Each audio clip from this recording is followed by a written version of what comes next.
మున్సిపాలిటీలో ప్రచారం ముగిసింది. ఎల్లుండి ఉదయం 7 గంటల నుంచి సాయంత్రం 5 గంటల వరకు 116 మున్సిపాలిటీలు 7 కార్పొరేషన్లకు ఎన్నికలు జరగనున్నాయి. ఇప్పటికే పోలింగ్ బూత్ల దగ్గర భద్రత ఏర్పాటు చేశారు. రేపు ఉదయం నుంచి సిబ్బందికి పోలింగ్ సామగ్రిని అందించనున్నారు. నాన్ లోకల్స్ మున్సిపాలిటీలను వీడి వెళ్లాలని రాష్ట్ర ఎన్నికల సంఘం ఆదేశించింది. మద్యం డబ్బు పంపిణీపై అధికారులు ఫోకస్ చేశారు.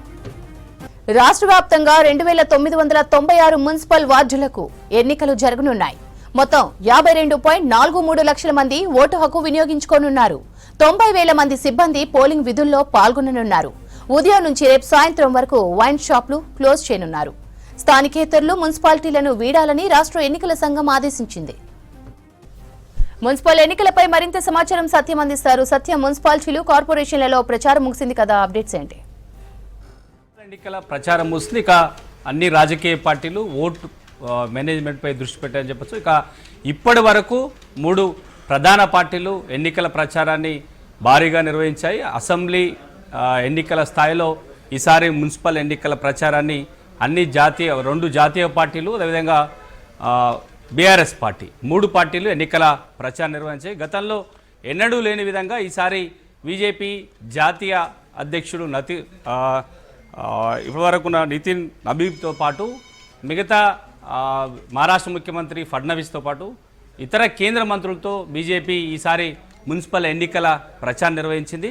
గతంలో ఎప్పుడు మున్సిపల్ ఎన్నిక సమయంలో కేవలం సాదాసీదాగా రాష్ట్ర మంత్రులు రాష్ట్ర బీజేపీ అధ్యక్షుడు మాత్రమే ప్రచారం నిర్వహించేది. కానీ ఈసారి బీజేపీ గతం కంటే చాలా భిన్నంగా మున్సిపల్ ఎన్నికల ప్రచారం నిర్వహించింది. ఈసారి ఎక్కువ సీట్లు, గతం కంటే ఎక్కువ సీట్లు సాధిస్తామనే ఒక ధీమాలో బీజేపీ ఉంది. ఇక అధికార కాంగ్రెస్ పార్టీ ఇప్పటివరకు ముఖ్యమంత్రి రేవంత్ రెడ్డి మీడియా సమావేశంలో కూడా చాలా అంశాల్లో ఇప్పటివరకు కాంగ్రెస్ ప్రభుత్వం 2 ఏళ్లలో ఏం చేసింది, ఎందుకు కాంగ్రెస్ ప్రభుత్వానికి ఓటేయాలి, స్థానికంగా ఉన్న ఇష్యూస్ను తామే పరిష్కరిస్తాం కాబట్టి అధికారంలో ఉన్న పార్టీకి ఓటేయాలనే ఒక ప్రచారాన్ని సీఎం రేవంత్ రెడ్డి దాదాపు 5 బహిరంగ సభల ద్వారా ఆయన ప్రచారం చేశారు. ఇక మంత్రులు, ఇన్ఛార్జి మంత్రులు మున్సిపల్ ఎన్నికల ప్రచారాన్ని చాలా ప్రతిష్టాత్మకంగా తీసుకున్నారు.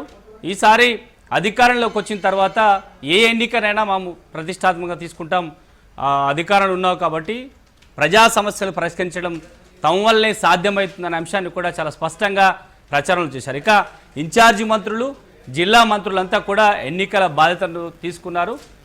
అభ్యర్థుల ఎంపిక నుంచి దాదాపు ఎన్నికల ప్రచారం వరకు కూడా ఇన్ఛార్జి మంత్రులు, జిల్లా మంత్రులంతా కూడా పూర్తిగా మున్సిపాలిటీల్లోనే అధికార పార్టీ ప్రచారం చేసింది. ఇక ఈరోజు రాత్రి నుంచి రేపు సాయంత్రం వరకు కూడా పోల్ మేనేజ్మెంట్పై అన్ని పార్టీలు దృష్టి పెట్టాయి.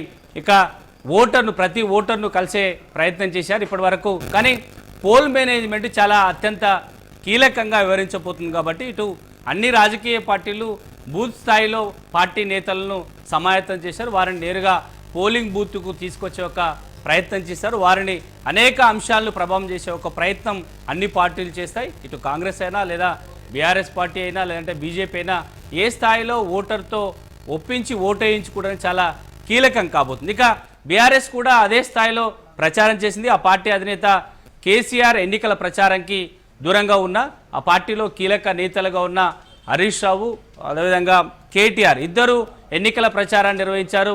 కేవలం ఒక 2 ఉమ్మడి జిల్లాలకు ఎక్కువగా ప్రాధాన్యత ఇచ్చారనే ఒక ప్రచారం బీఆర్ఎస్ పార్టీ ప్రతిపక్ష పార్టీలు కూడా చేస్తున్నాయి. ఎందుకంటే ఉమ్మడి కరీంనగర్ జిల్లాపై ఆ పార్టీ వర్కింగ్ ప్రెసిడెంట్ కేటీఆర్ దృష్టి పెట్టి రంగారెడ్డి జిల్లాలో 2 రోజులు ప్రచారం చేశారు కేటీఆర్. ఇక ఆ తర్వాత హరీష్ రావు ఉమ్మడి మెదక్ జిల్లాలో ఆయన ప్రచారం చేస్తూనే ఒకవైపు మెదక్, మంచిర్యాలలో 2 రోజులు పర్యటించారు. ఇక మిగతా మున్సిపాలిటీలు అంటే మొత్తం 116 మున్సిపాలిటీల్లో కేవలం ఒక రెండు ఉమ్మడి జిల్లాలో అదేవిధంగా ఆదిలాబాద్, మంచిర్యాల, రంగారెడ్డి జిల్లాకు మాత్రమే ఆ పార్టీ కీలక నేతలు ప్రచారం చేశారు. మిగతా మున్సిపాలిటీల్లో కేవలం ఆ పార్టీకి సంబంధించిన ఇన్ఛార్జీలు మాత్రమే ప్రచారం చేశారు. వారే అభ్యర్థుల ఎంపిక, ప్రచారము, పోల్ మేనేజ్మెంట్ వరకు కూడా వాళ్ళే చూసుకున్నారు. కానీ ఈసారి బీఆర్ఎస్ పార్టీ పూర్తిగా మున్సిపల్ ఎన్నికల్లో కీలక నేతలు ప్రచారం చేయాలనే ఒక చర్చ ఆ సొంత పార్టీలో ఉంది. ఇక ఇదంతా ప్రచారం ఒక్కైతే ఇక ఈ రోజు నుంచి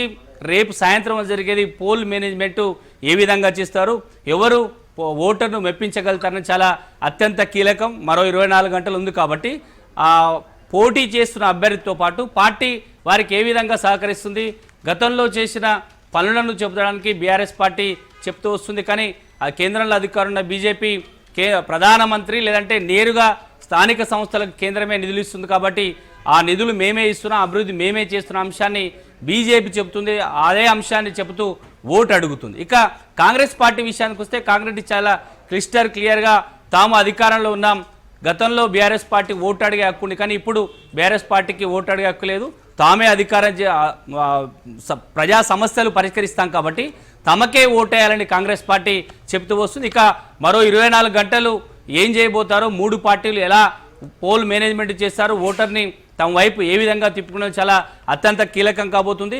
కేవలం స్థానికంగా ఉన్న నేతలు, ఎవరైతే పోటీ చేసే అభ్యర్థులు, వారి కుటుంబ సభ్యులు ఈ 24 గంటలు చాలా అత్యంత కీలకంగా ప్రచారం చేసే అవకాశం. ఇక ప్రచారం గడువు ముగిసింది. ఇక మేనేజ్మెంట్ పైనే ప్రధాన పార్టీలంతా కూడా దృష్టి పెట్టాయి. ఇక ఈరోజు సాయంత్రం నుంచి రేపు సాయంత్రం వరకు ఓటు పోలింగ్ బూతులు ఏర్పాటుకు సంబంధించి కూడా ఎన్నికల కమిషన్ చూస్తుంది. ఇప్పటికే అధికారులందరూ కూడా డిస్పాచ్ చేశారు. రేపు సాయంత్రం వరకు మున్సిపాలిటీల్లో పూర్తిగా ఎన్నికల ఓట్ల ఏర్పాట్లు కూడా చూసే అవకాశం. ఇటు వైపు ఎన్నికల కమిషన్, మరోవైపు పోలీసులు పూర్తి ఏర్పాట్లు చేసే రేపు సాయంత్రం వరకు పూర్తి ఏర్పాటు చేస్తారు. ఇక రాజకీయ పార్టీలకు మరో 24 గంటలు అత్యంత కీలక సమయం చెప్పొచ్చు.